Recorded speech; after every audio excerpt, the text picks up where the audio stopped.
So, welcome back to WAPC. So, we can move to another section of magnetostatics. Okay, the first question is the horizontal component of Earth's magnetic field at a place is 3 into 10 raised to minus 5 Tesla. That means the horizontal component, not the exact magnetic field. Okay, if the dip at the place is 45 degree, okay, the resultant magnetic field at that place is, so actually the theta is, see, the theta is 45 degree, and what is 3 into 10 raised to minus 5 is horizontal component. Okay, so B is actually BH into cos theta, because horizontal component, when we draw a triangle, the horizontal component is cos theta, because cos theta is the related to adjacent side. Okay, so if we draw a triangle and this is the theta, the horizontal component is this. Okay, this is the horizontal component and this is the vertical component. Okay, then this side is dealing with the adjacent side of the angle theta.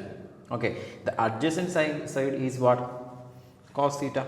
Cos theta is nothing but the ratio between hypotenuse and the adjacent side. Okay, so horizontal component of BH is 3 into 10 raised to minus 5. So BH is equal to, that means the magnetic field of Earth is equal to B divided by cos theta. And what is theta? 45. So what cos 45 is 1 by root 2. So B into root 2 is the value. So BH is equal to, actually what is the value of B? B is 3 into 10 raised to minus 5. Therefore 3 into 10 raised to minus 5 is multiplied by root 2, which is equal to 3 root 2 into 10 raised to minus 5. So that is option B, 3 root 2 into 10 raised to minus 5 Tesla. Okay, so we can move to the next question, the second one. The second one is, in an atom, electron revolve around the nucleus along a path of radius. Okay, the radius is given, R is equal to 0.72 angstrom. Okay, making 9.4 into 10 raised to 18 revolutions per second. Revolutions per second means what? Frequency. Okay, frequency is given 9.4 into 10 raised to 18. The equivalent current is, we have to find the current, and they have given the charge. Actually current is what? Rate of change of charge. That means how much amount of charge is moving in a unit time. Okay, that means charge divided by the time period is the current. So which is equal to charge into frequency. See, both are given. The frequency is given and the charge is given. Just multiply. Current is equal to charge is, and we don't want the radius. Okay, and the current is equal to 9.4 into 10 raised to 18, which is the frequency, and the charge is 1.6 into 10 raised to minus 19, which is equal to 9.4 is multiplied by 1.6 is multiplied by 10 raised to minus 1, which is 15 into 10 raised to minus 1, which is equal to 1.5. Yes, 1.5 ampere is our answer. Okay, which option is the correct one? Option D, option 4 is the correct answer. Okay, so we can move to next question. A solenoid of length 50 centimeter. Okay, length is 15 centimeter, L is equal to 50 centimeter, having 100 turns, so N is equal to 100, carries a current of 2.5, so I is equal to 2.5 ampere. The magnetic field at one end of the solenoid is, actually each and every turns, these 100 turns will contribute the magnetic field. So the magnetic field at one end of the solenoid is given by the equation B is equal to, which equation? B is equal to mu 0 uh, ni by 2 into length, or mu 0 small ni by 2. Okay, here small n is the number of turns in per unit length. Okay, they have given 100 turns in 50 centimeter. So 200 turns in 1 meter. So in unit time, sorry, unit length, there is 200 of turns. So B is equal to mu 0 into 200 into current is what? 2.5 divided by 2, which is equal to mu 0 into 100 into 2.5 is 250.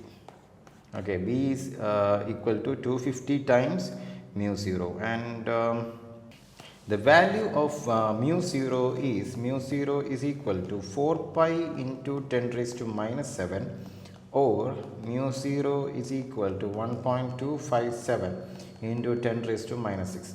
Both are correct. Okay, we can use the second one, which is equal to 1.257 into 10 raised to minus 6 is just multiplied by 250. Okay, which is equal to 1.25 into 25 is 25 plus 25 by 4, which is 6 plus 25 is 31, approximately 31. Yes, 31. 25 plus 25 means 1 by 4. Yes, that's why I add 25 by 4 plus 25. Yes, so into 10 raised to minus 5, which is equal to 3.1 into 10 raised to minus 4. We can check with our options. Okay, 3.14 into 10 raised to minus 4 Tesla is given as the third option. Third option is the correct one. Okay, so we can move to the next question. Fourth, which of the following statement proves that Earth has magnetic field? See, Earth has already magnetic field, and which statement is related to that? Earth is surrounded by ionosphere. A large quantity of iron ore is found in the Earth. The intensity of cosmic rays stream of charged particle is more at the poles than at the equator. Earth is a planet rotating about the north south axis. Okay, the Earth is surrounded by ionosphere, yes, but it needs more clarity. A large quantity of iron ore, that's is the second option is doesn't make any sense. The intensity of cosmic ray stream of charged particle is more at the poles than at the equator. See, this is a shape of Earth, and the magnetic field is lying like this. See, the intensity of the magnetic field is more in poles than in equator. Okay, so in poles, due to this high intensity of the magnetic field, the cosmic rays, it can capture the cosmic rays stream charged particles. So it can stream a charged particle. So that's why we are able to see a greenish light. We are able to see a greenish light in the ionosphere. Okay, in the poles. So option 3 is the correct one. So we can move to the fifth question.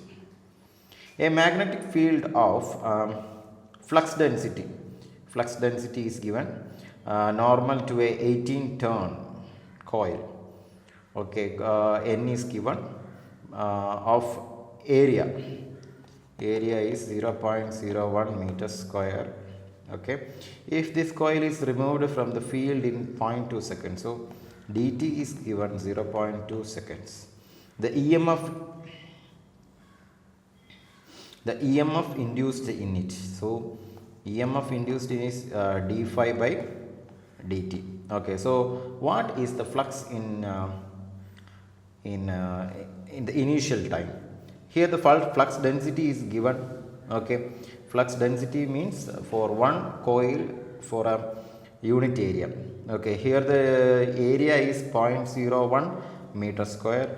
So per unit area we have the 1 Weber per, so that is multiplied by 0.01. So the flux is equal to magnetic field density is 1, that is multiplied by the area 0.01, that means the contribution of magnetic flux to that particular area, into 80 total magnetic flux, which is equal to 0.1 into 8 is 0.8. Yes, final flux is 0.8. Sorry, the initial flux is 0.8 and the final flux is 0. So 0 minus 0.8 flux change, minus of 0 minus 0.8 in 0.2 seconds. So 8 by 2 is 4 volt, because we know that epsilon is minus d phi by dt, so that's why I put a minus in the outside, and the final flux is 0 and the initial flux is 0.8. So 0 minus 0.8 is minus 0.8 and minus of minus is plus, so 0.8 by 0.2 is 4 volt. So I think you understand the concept, and we have the main formula in here. The EMF is generator is proportional to minus d phi by dt, and the flux is given. Okay, we have to find the flux for our given area. Okay, flux density is given, so we have to find the flux for our given area and multiplied by the number of coils. Okay, so we can move to the sixth question. A long solenoid have 500 turns, so total 500 turns is there. When a current of 2 ampere is passed through it. Okay, so I is 2 ampere and capital N is 500 turns. Okay, the resulting magnetic flux linked with each turn of the solenoid is, okay, so the magnetic flux phi with each coil is 4 into 10 raised to minus 3 Weber. Okay, then the self induction of the solenoid. Okay, we have to find the self induction, since the Li is which gives total flux.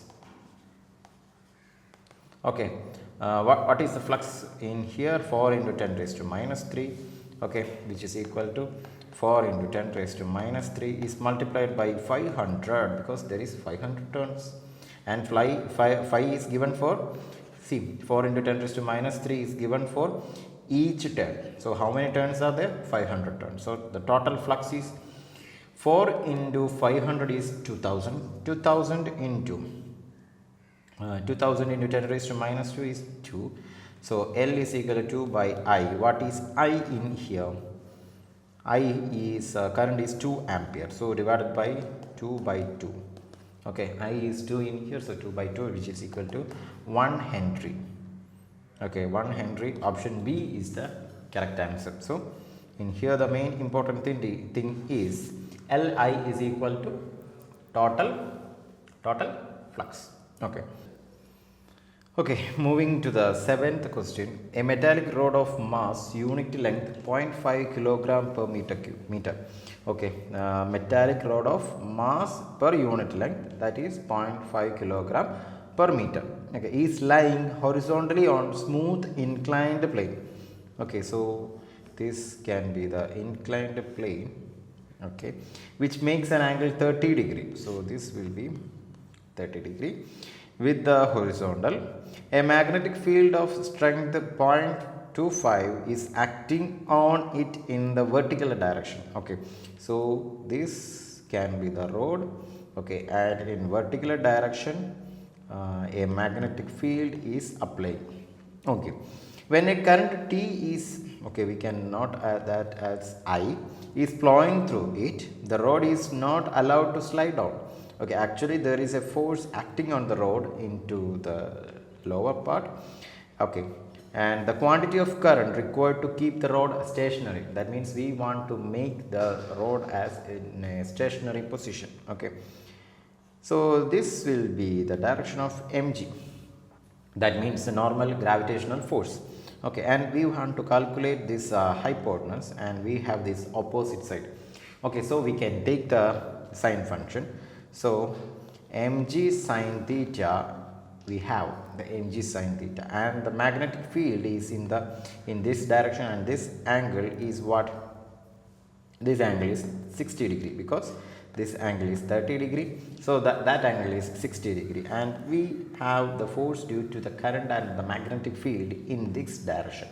Then only the particle will stay there, okay, without any motion. Okay, so here we want a force on the adjacent side, okay, which is equal to, by the magnetic field, B I, magnetic field into current into L, VIL, and here we have the angle theta 60 degree, and we want the adjacent side. So which trigonometric equation which gives the adjacent is the cos theta. So BIL cos theta. And what we want actually we want the current. So I is equal to BL mg sin theta divided by BL cos theta, which is equal to mg by BL into tan theta. Theta is 30. So the current I is equal to M is 0.5 and G is 10, and what is the magnetic field? 0.25 multiplied by L. L is unit length. So 1 into tan theta. Tan theta is 1 by 2 divided by root 3 by 2, which is 1 by root 3. Okay, so which gives 5 by 0.25, which is equal to 20 by root 3. Okay, actually we want to calculate the 20 by root 3. Value of root 3 is 1.71. So 20 by 1.71 is how much? It is approximately greater than 10. Okay, we have two options, which is greater than 1. So 1.7 into 14, yes, 20 divided by 1.7. Okay, then the answer must be 20 divided by 1.5, which gives approximately 115 or 15. So remainder 5.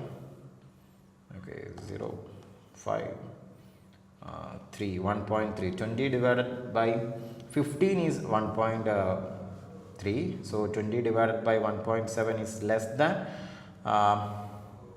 20 divided by 1.7 is less than 1.13, which is less than 13, which is only the answer 11.32. Okay, so we can move to the 8th question. A physical quantity which is measured in the unit of Weber per ampere. Okay, so the unit is per ampere, Weber per ampere. So we need to know what are the equation for self-inductance, mutual inductance. For the self-inductance, we know that L is proportional to N5 by I. Okay, so inverse of current. So this is correct. For this one, mutual inductance also, M di by dt is proportional to a constant. So M is inversely proportional to current. So for the mutual inductance is also correct. A inverse, that means current inverse. And the magnetic flux is given as BA cos theta. That means the flux is directly proportional to the magnetic field B, and B is directly proportional to the current. So A inverse will not be happen in the magnetic flux. Okay, because a magnetic flux is directly proportional to A, not A inverse. So this one is incorrect. So both A and B are correct. Option D is both A and B. Okay, bye. See you later.